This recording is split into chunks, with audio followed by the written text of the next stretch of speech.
pense que la gestion régionale doit tenir compte fondamentalement des besoins des gens. Bon, si on regarde la gestion de Souchon, il a donné à un certain nombre de grands trusts énormément d'argent, des millions d'ailleurs, des millions et des millions et des millions d'euros, qui auraient pu être utilisés largement autrement, c'est-à-dire en direction, par exemple, de la petite agriculture, mais aussi des petites entreprises qui ont coulé depuis un certain nombre de temps. La gestion d'une région, comme la gestion d'une commune, d'ailleurs, ou n'importe quelle institution, ce sont des choix. Monsieur Souchon a fait des mauvais choix. Par exemple, il veut donner 6 millions d'euros pour que le train du Puy-de-Dôme voit le jour. Nous considérons qu'effectivement, il est important d'investir. Mais on n'investit pas 6 millions d'euros dans un petit train qui sert strictement à rien. Il faudra remplacer avantageusement ce petit train. Donc, au lieu d'utiliser ces 6 millions d'euros à faire ça, on ferait mieux de les utiliser à faire réhabilitation des lycées, parce que là il y a une urgence, faire des maisons de retraite, faire des crèches, etc. Tout un tas d'infrastructures qui sont des infrastructures qui correspondent à des investissements, mais qui sont des investissements structurels. Voilà. Mais par contre, ce que je voudrais quand même préciser, c'est que la droite à l'heure actuelle ne gère pas cette région. Mais de toute façon, nous voulons absolument empêcher la droite de gagner cette région. Alors on pense qu'il n'y a pas grand risque. Enfin, on ne sait jamais, tout ce peut se passer. Il n'y a pas grand risque parce que normalement le chef de file de la droite, M. Brice Hortefeux, bras droit de M. Sarkozy, n'est-ce pas, dont il est un des aspirateurs et vice-versa, eh bien, il n'y va pas. C'est-à-dire il s'est dégonflé. Il n'y va pas. On sait pourquoi il n'y va pas. Il n'est pas venu à Clermont-Ferrand lors des élections municipales alors qu'il avait dit qu'il viendrait. Il a dû avoir les sondages qui vont bien et finalement s'apercevoir qu'il faisait 25 ou 30%, donc son cas est réglé. Mais nous voulons de toute façon empêcher la droite de prendre Mais par ailleurs, nous voulons que toute la gauche se réunisse au deuxième tour. Toute la gauche, il me semble, mais en respectant, nous, notre liberté de vote.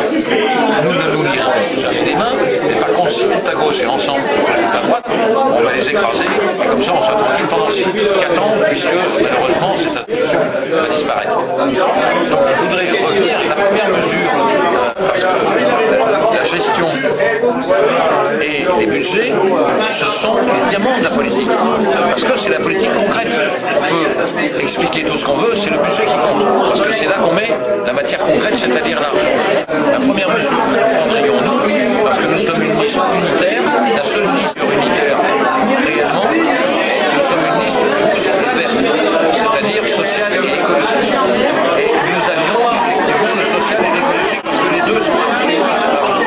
La première mesure que nous prendrions, c'est une mesure sociale d'ampleur, puisque nous accorderions les transports gratuits à l'ensemble des personnes qui ont moins de 900 euros de revenus par mois.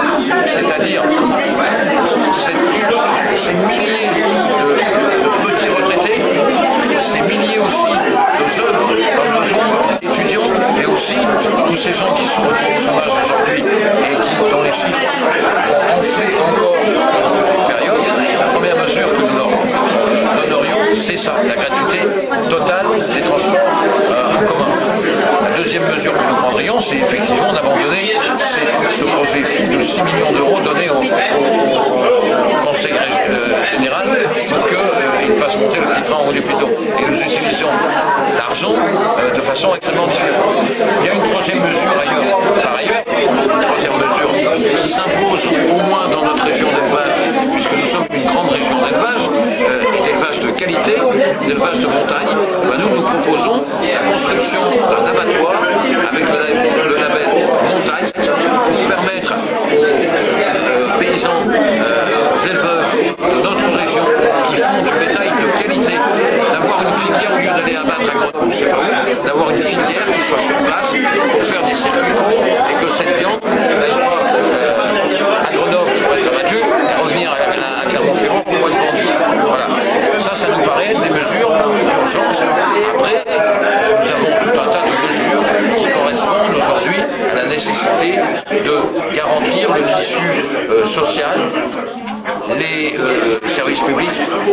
le tissu économique, mais pas le tissu fait des grandes entreprises, parce que le tissu économique fondamental, celui qui utilise le plus d'employés et d'emplois, ce sont les petites entreprises et aussi la petite paysannerie.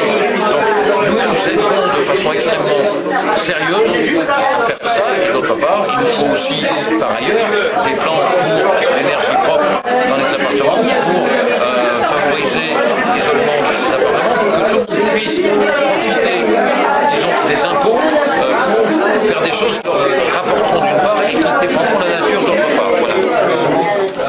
Est-ce que votre liste a pensé à la question des éoliennes? Elle occupe beaucoup le département de l'Allier, puisqu'il y a pas mal de projets d'implantation d'éoliennes. Est-ce que vous avez tranché sur cette question? On est en train d'en discuter, on n'a pas tranché. Parce que, le problème des éoliennes, c'est un problème très particulier.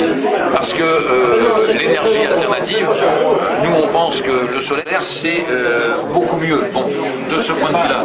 Mais en même temps, on n'a rien contre les éoliennes. Le problème, c'est que la multiplication des éoliennes, telles que l'on les a vues, nous, en ce qui nous concerne, sur les plateaux auvergnats, en particulier vers la Godivelle et tout ça, représente quand même une nuisance assez importante. Donc, il faut peser.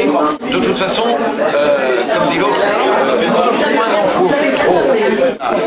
C'est-à-dire que dans une politique, si on se tue sur le même axe, on fait des souffrances qui ne servent strictement à rien. Voilà. Vous préféreriez le solaire, c'est ça? Le solaire, la géothermie, il y a d'autres moyens de produire des énergies, l'électricité, encore, mais autre que le nucléaire. Le nucléaire, on sait très bien qu'on ne pourra pas l'abandonner tout de suite, mais progressivement, on abandonnera le nucléaire. Vous, monsieur, qu'est-ce que vous pensez des éoliennes qui sont en train de pousser un petit peu partout dans le département de l'Allier? Pour le principe de l'installation des éoliennes. Oui. Il faut savoir dans quelles conditions les éoliennes s'implantent, quel est le nombre d'éoliennes à implanter. Et ce que vous ont dit M. Lafont et M. Bourgeois, c'est qu'il faut, nous on est pour diversifier les sources d'énergie. On ne va pas retomber dans le piège que l'on connaît actuellement en France, d'avoir une énergie qui repose uniquement sur le nucléaire. Le nucléaire, il va falloir abandonner. Nous nous sommes pour un abandon progressif du nucléaire, sachant que l'abandon du nucléaire ne peut pas se faire brutalement. Et donc il faut diversifier les sources d'énergie pour pouvoir compenser petit à petit la disparition progressive du nucléaire, ou la limitation du nucléaire.